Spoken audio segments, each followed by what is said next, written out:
Hello and welcome to the my channel E update. अभी अभी एक लेटेस्ट न्यूज़ निकल के सामने आई है कि जो राजस्थान की ग्राम विकास अधिकारी की जो पोस्ट निकली थी उसमें ऑफिशियल सिलेबस जारी कर दिया गया है। तो इससे रिलेटेड जो भी आगे आपको जो भी अपडेट लेनी हो तो हमारे चैनल से जुड़े रहिए। इससे रिलेटेड आपको हर जानकारी तुरंत प्रोवाइड की जाएगी। तो आगे देखते हैं इससे रिलेटेड और न्यूज़। इसकी जो एग्ज़ाम डेट है वो पहले ही अनाउंस हो चुकी थी। हम आपको एक बार और बता देते हैं कि जो ग्राम सेवक जिसे हम ग्राम विकास अधिकारी कहते हैं ये 2 चरणों में संपन्न होगी। इसका प्रारंभिक चरण यानी कि जो फर्स्ट पेपर होगा प्री एग्ज़ाम वो दिसंबर 2021 में लिया जाएगा। और जो इसका जो दूसरा वाला जो मेन पेपर होगा वो फरवरी 2022 में कंडक्ट हो जाएगा। तो ये डेट आप हमेशा ध्यान में रखिए। जो प्रारंभिक प्री पेपर होगा वो दिसंबर 2021 में और जो इसका मेन पेपर यानी कि मुख्य जो परीक्षा होगी वो फरवरी 2022 में। इसलिए इसकी तिथि की अब घोषित हो चुकी है तो अपनी तैयारी कंटिन्यू जारी रखें। अब इसके बाद में अपन देखते हैं कि जो सिलेबस निकल के सामने आया है वो क्या है। तो देखते हैं ग्राम विकास अधिकारी की भर्ती जो अभी अभी निकली है। और इसके इसके साथ एक और जानकारी बताना चाहूँगा कि इसके फॉर्म अभी चल रहे हैं। जिसको भरना हो जल्दी से जल्दी भर दीजिए क्योंकि इसकी लास्ट डेट है वो भी मैं आपको बता देता हूँ। इसकी लास्ट डेट है 9 अक्टूबर। इसकी लास्ट डेट 9 अक्टूबर है। इसके बाद में फॉर्म भरना बंद हो जाएंगे। तो जिसको भी भरना है वो जल्दी से जल्दी अपना फॉर्म भर के और फ्री हो जाए जिससे आपको बस तैयारी करने की ज़रूरत रहेगी। तो हम देखते हैं कि सिलेबस में क्या क्या है। इसमें साफ साफ मेंशन कर रखा है कि जो आपका प्रश्न पत्र होगा वो अधिकतम 100 अंकों का होगा। मतलब कि 100 नंबर का आपका पेपर लिया जाएगा। ये प्री एग्ज़ाम जो होगा उससे रिलेटेड न्यूज़ है। तो आपका जो प्री का एग्ज़ाम होगा वो 100 नंबर का होगा और 2 घंटे की अवधि रहेगी। मतलब 2 घंटे की अवधि तक आपका एग्ज़ाम कंडक्ट करवाया जाएगा।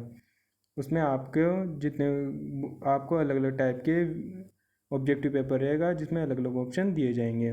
और सभी प्रश्न समान अंक के या तो एक नंबर के होंगे। जो आपके 100 क्वेश्चन आने का अनुमान है वो अभी कंफर्म नहीं हुआ है, वो आगे जाके बता दिया जाएगा। इसके बाद में हम देखते हैं कि सिलेबस में क्या क्या है। आपके सिलेबस में एक तो आएगा समसामयिक विषय मतलब कि करंट अफेयर जो होगा आपके राजस्थान से रिलेटेड, इंडिया से रिलेटेड और इंटरनेशनल मतलब कि जो वर्ल्ड का भी आएगा, इंडिया का भी आएगा और राजस्थान का भी आएगा। इस तरह पर मुख्य सहायक सरकारी विषय घटनाएं और क्रीड़ा मतलब कि स्पोर्ट्स से रिलेटेड होगा। कुछ इवेंट या घटनाएं हो रही हैं उससे रिलेटेड होगा।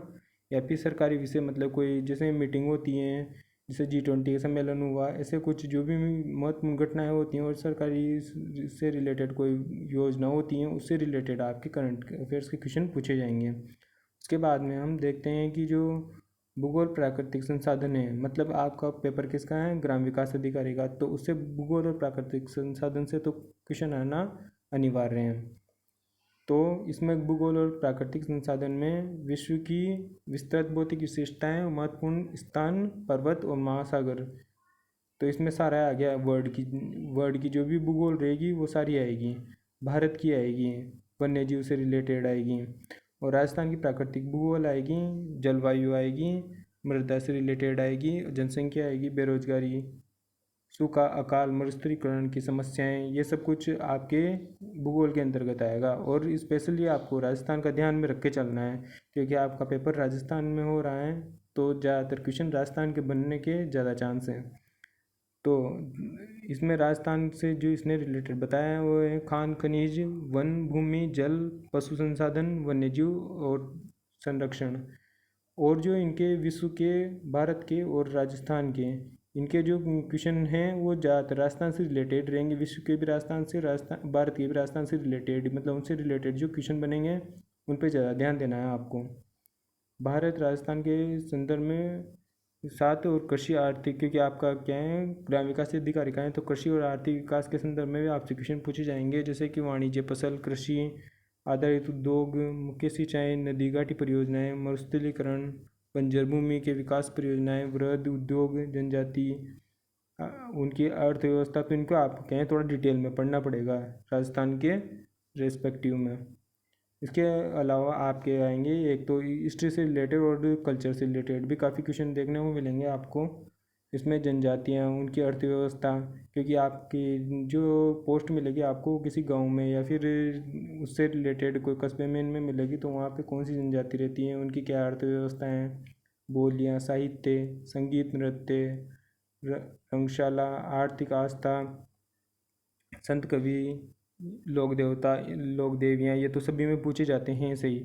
हस्तशिल्प, मेले, त्योहार, रूढ़ी या वस्त्र आभूषण, उनके लोक जनजातीय पहलुओं को विशिष्ट संदर्भ में।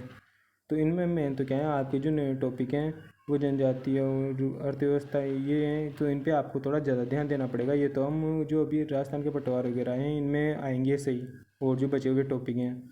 और इसके अलावा देखते हैं कि जो रीजनिंग का पार्ट है, तो रीजनिंग के पार्ट में अपने आएगा एक तो इसमें मतलब उसमें ज़्यादा दे तो नहीं रखा इन्होंने, मगर जो पटवार से रिलेटेड रीजनिंग है वो इसके लिए सफिशिएंट है। और तर्कशक्ति विश्लेषण, ये भी उसमें आपका कवर हो जाएगा, जो भी आप पटवार का भी दोगे उसमें।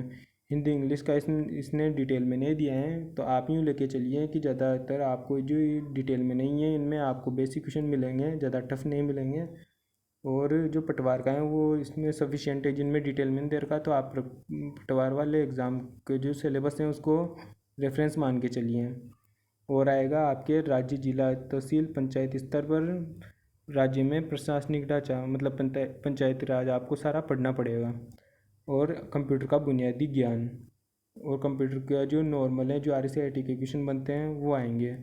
तो आपको ये ध्यान में रखना है कि जो ज़्यादातर सिलेबस अपने को दिख रहा है वो ज़्यादातर पटवार के आसपास ही घूम रहा है मतलब। और इसमें से सबसे ज़्यादा क्वेश्चन बनने के चांस हैं जो पटवारी का दे रहा है, वो अपनी तैयारी ढंग से जारी रखिए। सेम सिलेबस आपको इसमें देखने को मिला है, तो आपकी तैयारी और अच्छी बनाएं और इसको पेपर को अच्छे से अच्छा देने की कोशिश करें। और इसके साथ आपको और बता दूं कि आपको इससे रिलेटेड और जानकारी चाहिए या फिर जो नए अपडेट चाहिए, तो हमारे चैनल को सब्सक्राइब कीजिए और लाइक कीजिए अगर वीडियो सही लगे तो। और आगे आने वाली वीडियो के लिए हमारे चैनल के साथ बने रहिए। धन्यवाद।